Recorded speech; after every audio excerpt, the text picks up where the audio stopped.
อย่าลืมกดไลค์กดแชร์และกดติดตามเด้อพี่น้อง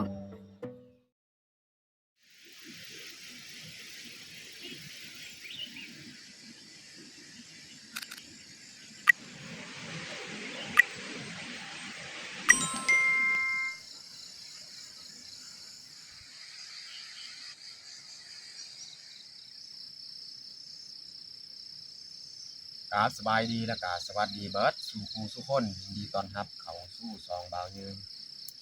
มื้อนี้พาเมียเขามาเที่ยวเขาไฮคือเก่า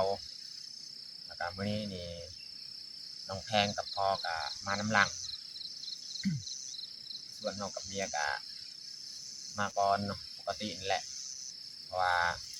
เขาของเฮานี่ก็ยังอยู่เนาะยังบ่ทันได้เบิดเราก็ต้องได้เข้าไฮตลอดเนาะ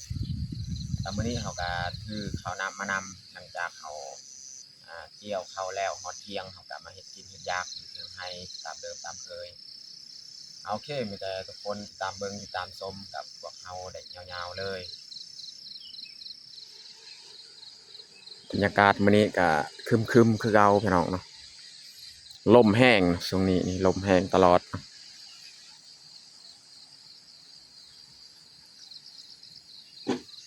นี่เขาก็เกียมไปเกี่ยวเขาเลยเนาะโอ้อยู่เทิง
ตอนนี้ก็ค่อย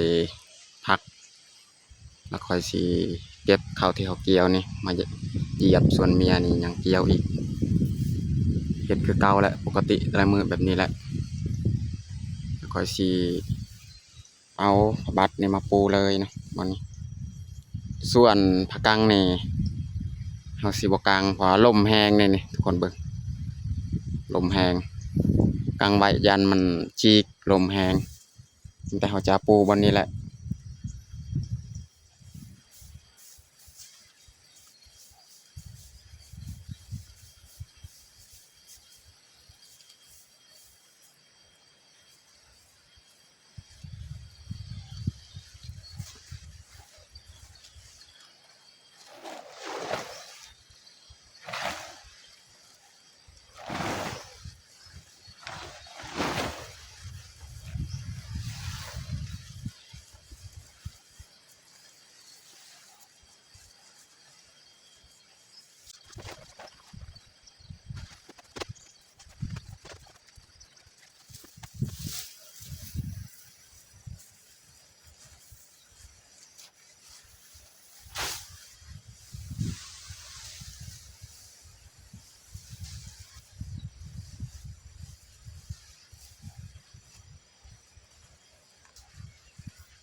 นี่เขาจะเริ่มเหยียบเลยนะนี่เขาจะบอกกังบัตร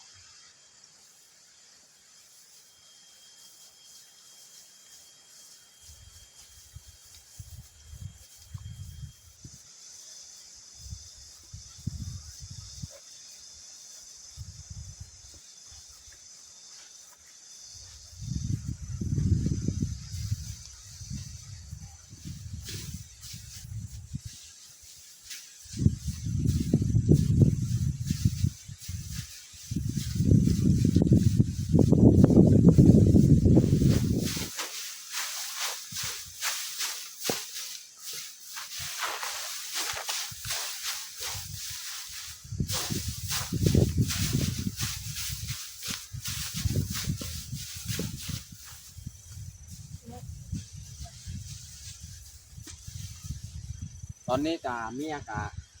เกี่ยวเรียบร้อยเนาะก็เลยมาเหยียบซอยเพราะว่าเอาเกี่ยวนี่ฮอตตึงฮะบริเมียกะเกี่ยวแล้วนี่ก็คนมาเหยียบเลย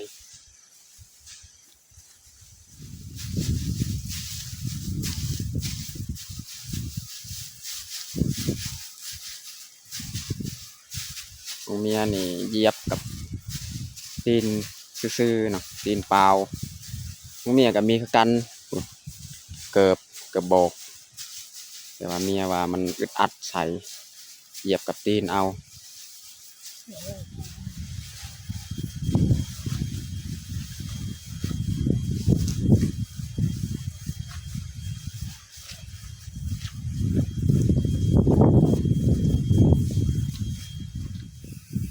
ตอนนี้ก็เรียบร้อยเหยียบเนาะ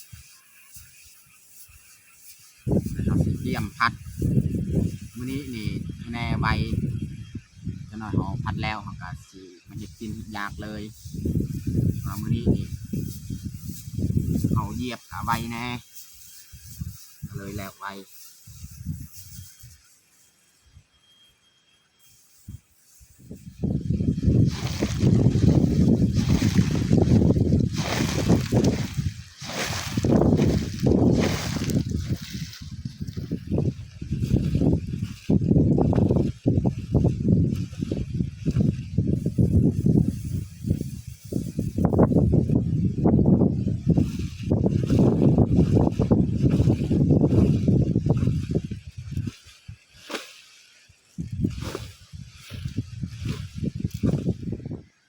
ตอนนี้เขาก็เริ่มพัดเลยเนาะเพราะว่าเขาสิไม่ให้ทานเที่ยงตอนนี้ก็11 โมงปลายในเขาที่พัดนึ่งมากะจะน้องเบิ่งเทิงๆฮะฝนสิตกแหละฝนฟอยพี่น้องเทิงๆลมก็แห้งพี่น้องนี่เขาที่พัดเลย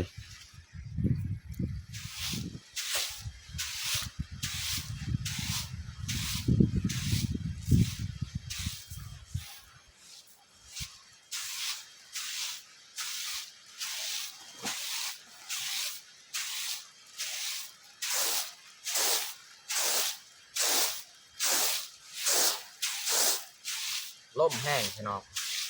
พัดเข้าไปจากงาน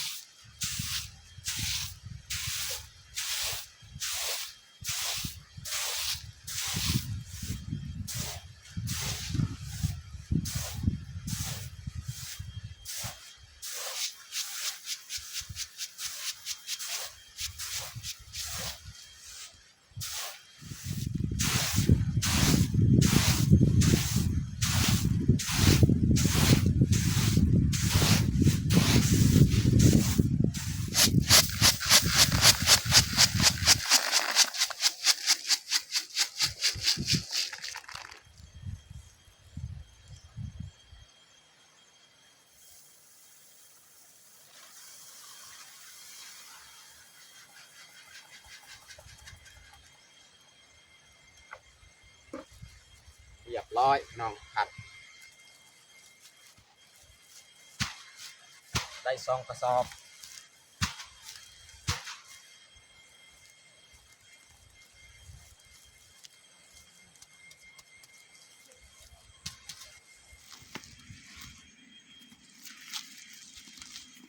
จะมัดไว้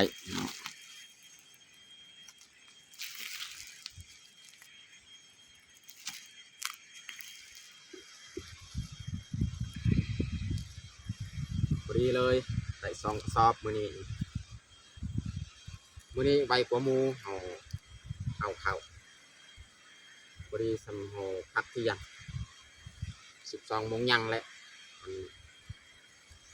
แต่ว่าบรรยากาศนี่สีครึมๆตอนนี้ก็เรียบร้อยเนาะยัดไว้2 กระสอบพอดีเลยพอดีเขาสิกลับมาเฮ็ดอาหารกันกินเขาสิพักเที่ยงเนาะ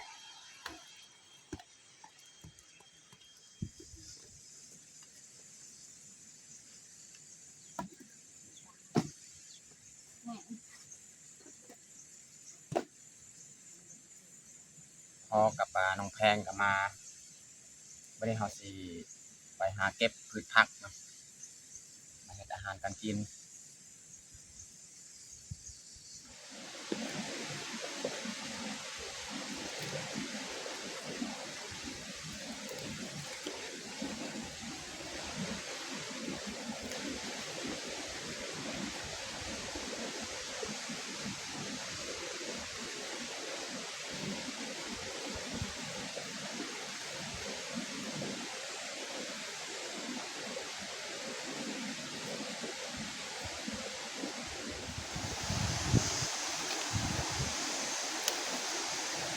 เก็บมาบวบ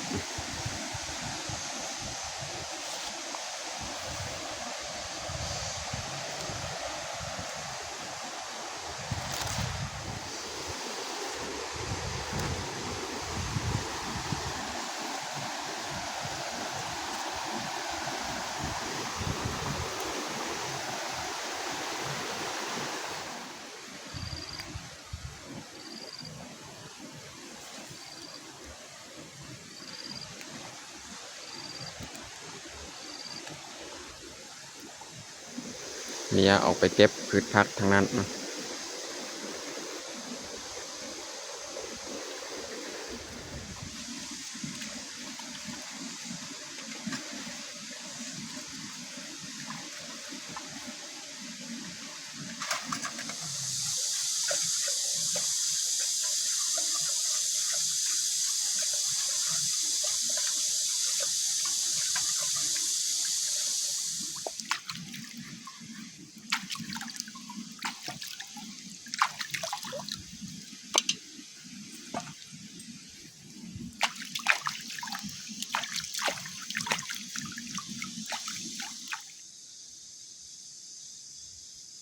ตอนนี้เขากาล่างพืชผักของเขากาเรียบร้อยเนาะ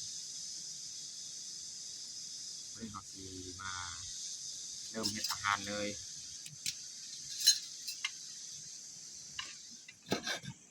อันนี้แมนน้ำมันหมูนี่ซอยเอาน้ำมันหมูที่เราตากแห้งเอามาคั่วผัดใส่ผักหน่อยนะ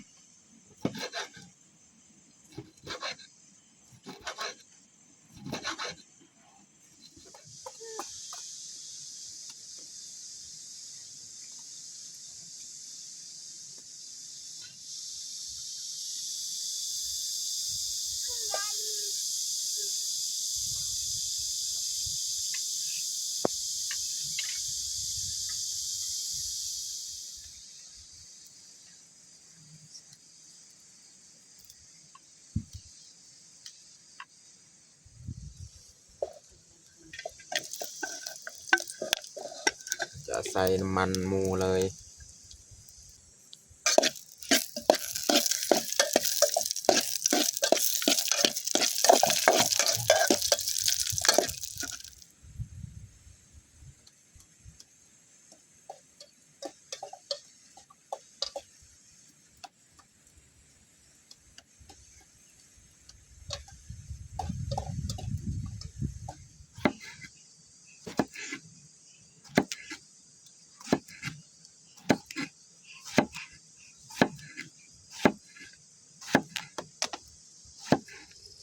ไม่ได้เขาจะใส่มะพริกกระเทียม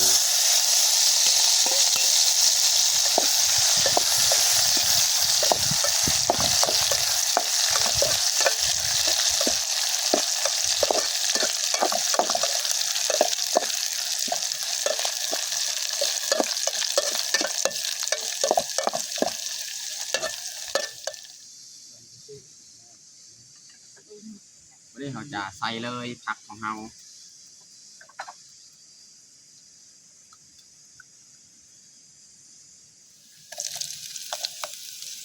ใส่หมักบวบก่อนเนาะแล้วจึงใส่ยอดมัน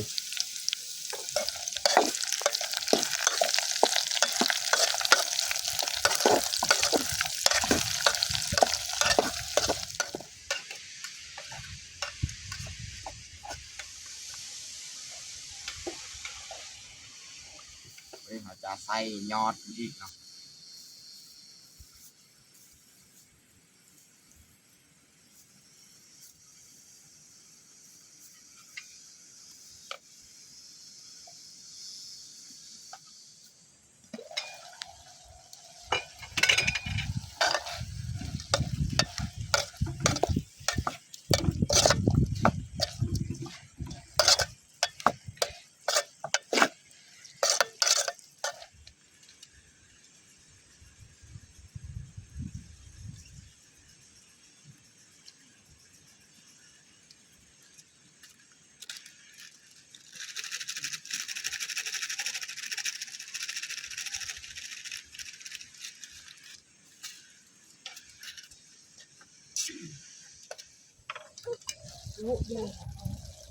ตอนนี้ก็สุกเรียบร้อย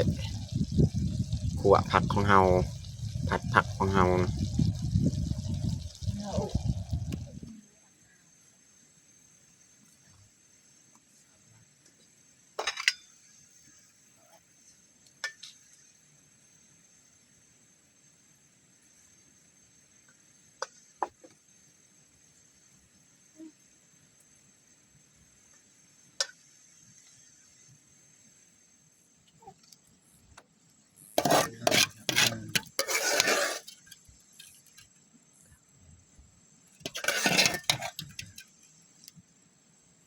เรียบร้อยพี่น้อง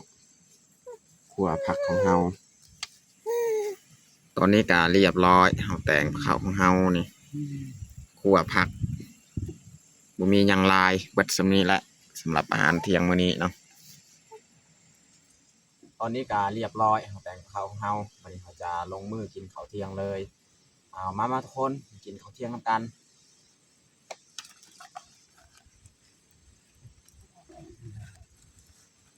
อาหารการกินก็เบิดสำนี้แหละพี่น้องมีหยังก็กินกันไปยามมีก็กินยามบ่มีก็อดเอาพี่น้อง